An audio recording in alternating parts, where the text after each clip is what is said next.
Thailand produced 4.75 million metric tons of natural rubber in 2022. That volume accounted for approximately 35% of global natural rubber production that year. This made Thailand the world's leading natural rubber producing country. Despite natural rubber being native to the Amazon basin, approximately 90% of the world's current rubber supply is grown in Asia.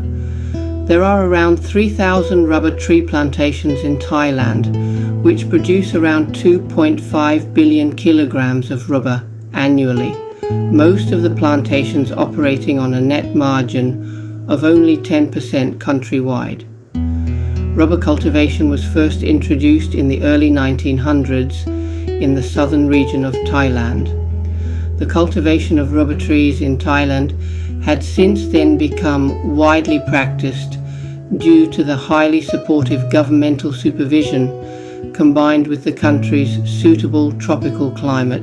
There are many different types of rubber trees. The most common varieties are Hevea brasiliensis and Para rubber tree.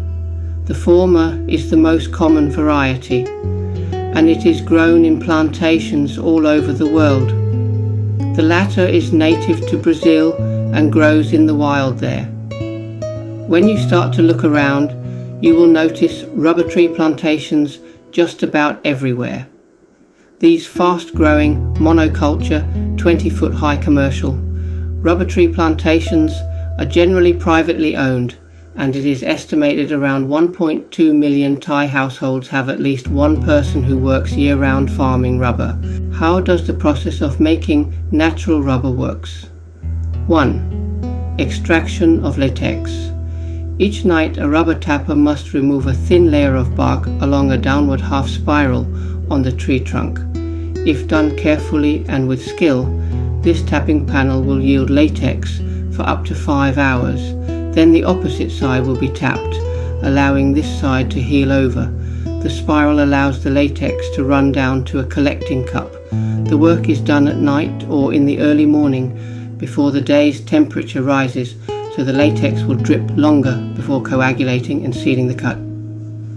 The tree must be 6 years old and is used until the tree is 22 years old. 2. Coagulation. The most common method of extracting the rubber from latex uses coagulation, a process that curdles or thickens the polyisoprene into a mass. This process is accomplished by adding an acid, such as formic acid, to the latex. The coagulation process takes about 12 hours. 3. When latex is heated, solid chunks of crude rubber will rise to the surface of the liquid. This crude rubber is then skimmed off the surface and run through large heavy rollers. This will also remove any excess liquid.